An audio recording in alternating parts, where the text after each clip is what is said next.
Cricket के मैदान पर जब दो टीमें उतरती हैं तो मुकाबला सिर्फ रनों का नहीं होता, कभी कभी जंग वजूद की होती है, इज्जत की होती है। आईपीएल 2026 के इस ऐतिहासिक महामुकाबले में कहानी कुछ ऐसी ही थी। एक तरफ थी चेन्नई सुपर किंग्स, जिसके लिए ये कोई आम मैच नहीं बल्कि जीने मरने का सवाल था। प्लेऑफ की रेस में सीएसके की पीठ पहले ही दीवार से लग चुकी थी। आज हारे तो सफर खत्म। लेकिन दूसरी तरफ थी गुजरात टाइटंस, जो 16 अंकों के साथ पहले ही सीना ताने प्लेऑफ का टिकट जेब में रखकर उतरी थी। यानी मुकाबला था एक जख्मी शेर और एक बेखौफ शिकारी के बीच। और क्रिकेट का इतिहास गवाह है, उस टीम से ज्यादा खतरनाक कोई नहीं होता जिसके पास खोने के लिए कुछ भी न हो। सिक्का उछला और किस्मत चमकी चेन्नई के कप्तान ऋतुराज गायकवाड़ की। उन्होंने बिना सोचे पहले गेंदबाजी का फैसला किया।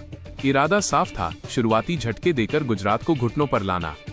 लेकिन क्रिकेट की स्क्रिप्ट मैदान पर लिखी जाती है, कागजों पर नहीं।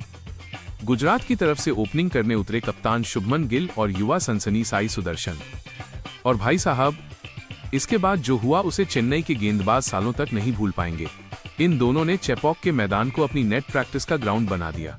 टाइमिंग ऐसी कि मक्खन भी शर्मा जाए और इरादे इतने खूंखार कि चेन्नई के गेंदबाज पहले ही ओवर से रहम की भीख मांगने लगे। पावर प्ले खत्म होते होते स्कोरबोर्ड पर बिना किसी नुकसान के 62 रन टंग चुके थे।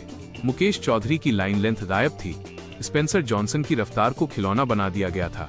अंशुल काम्बोज, नूर अहमद या फिर शिवम दुबे, आज कोई भी ऐसा सूरमा नहीं दिखा जो इस तूफान को रोक सके। शुभमन गिल आज सिर्फ रन नहीं बना रहे थे, वो मैदान पर अपनी सल्तनत कायम कर रहे थे। महज 23 गेंदों में उन्होंने अपना 50 ठोक दिया। क्लासिकल कवर्स, ड्राइव्स और गगनचुंबी पुल शॉट्स। ऐसा लग रहा था कि चेन्नई के फील्डर्स को सिर्फ तालियां बजाने के लिए खड़ा किया गया है। दूसरी छोर पर साई सुदर्शन ने जो साथ निभाया, उसने सीएसके के जख्मों पर नमक का काम किया। दोनों के बीच शतकीय साझेदारी हो चुकी थी और चेन्नई की टीम मैदान पर पानी मांग रही थी। जब भी कैमरा थाला के फैंस पर जाता, वहां सन्नाटा पसरा था। आखिरकार 125 रनों की इस ओपनिंग पार्टनरशिप को चेन्नई ने तोड़ा, जब शुभमन गिल 37 गेंदों पर 64 रनों की कप्तानी पारी खेलकर पवेलियन लौटे।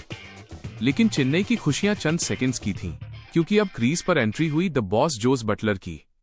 बटलर ऐसे आए जैसे किसी एक्शन फिल्म का हीरो क्लाइमेक्स में एंट्री लेता है। साई सुदर्शन ने महफिल लूटते हुए 35 गेंदों में अपनी हाफ सेंचुरी पूरी की। कमाल का टेम्परामेंट, लाजवाब शॉट सिलेक्शन। सुदर्शन 53 गेंदों में 84 रनों की एक मास्टर क्लास पारी खेलकर आउट हुए। लेकिन तब तक चेन्नई के हाथों से बाजी रेत की तरह फिसल चुकी थी। आखिरी ओवर्स में जोस बटलर ने वो तबाही मचाई कि चेन्नई का बॉलिंग अटैक पूरी तरह बेनकाब हो गया। सिर्फ 27 गेंदों में नाबाद 57 रन। नतीजा, गुजरात टाइटंस ने निर्धारित 20 ओवर्स में बोर्ड पर टांग दिए 4 विकेट के नुकसान पर पूरे 229 रन। 230 रनों का ये एवरेस्ट, जिसे पार करने के लिए सिर्फ बल्ले की ताकत नहीं, फौलादी जिगर की जरूरत थी।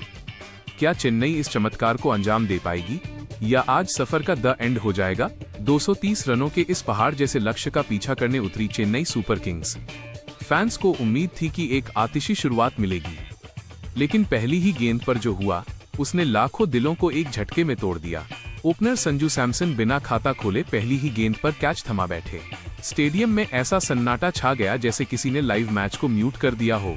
कप्तान ऋतुराज गायकवाड़ ने आते ही 7 गेंदों में 16 रन बनाकर काउंटर अटैक करने की कोशिश जरूर की, लेकिन किस्मत को कुछ और ही मंजूर था। ऋतुराज भी जल्द ही जाल में फंस गए।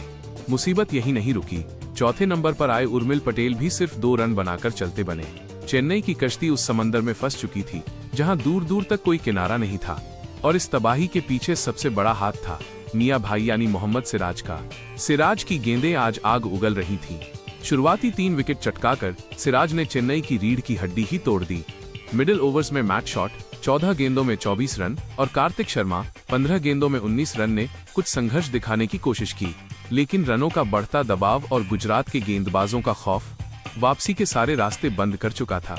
51 रन पर चौथा और 63 रन पर 5वां विकेट गिरते ही चेपॉक का मैदान खामोशी की चादर में लिपट गया। चेन्नई के बल्लेबाज रनों के लिए नहीं बल्कि मैदान पर टिकने के लिए संघर्ष कर रहे थे। मोहम्मद सिराज और गुजरात के बाकी गेंदबाजों ने जिस डिसिप्लिन के साथ बॉलिंग की, उसने सीएसके को संभलने का एक मौका तक नहीं दिया। और आखिरकार गुजरात टाइटंस ने एक तरफा अंदाज में इस मुकाबले को अपने नाम कर लिया। ये सिर्फ एक हार नहीं थी, ये आईपीएल 2026 में चेन्नई सुपर किंग्स के सुनहरे सफर का दुखद अंत था। जिस टीम ने बरसों तक इस टूर्नामेंट पर राज किया, आज वो बेबस नजर आई। इस ऐतिहासिक जीत के साथ गुजरात टाइटंस न सिर्फ पॉइंट्स टेबल के टॉप पर पहुंच गई है, बल्कि उसने बाकी टीमों को भी एक कड़ा संदेश दे दिया है कि वो यहां सिर्फ खेलने नहीं बल्कि ट्रॉफी उठाने आए हैं। क्या गुजरात इस बार भी चैंपियन बनेगी और सीएसके की इस हार का गुनहगार आप किसे मानते हैं? कमेंट सेक्शन में अपनी राय जरूर बताइए। क्रिकेट की ऐसी ही दिलचस्प और कड़क कहानियों के लिए हमारे चैनल क्रिकेट कैनवास को सब्सक्राइब करना न भूलें।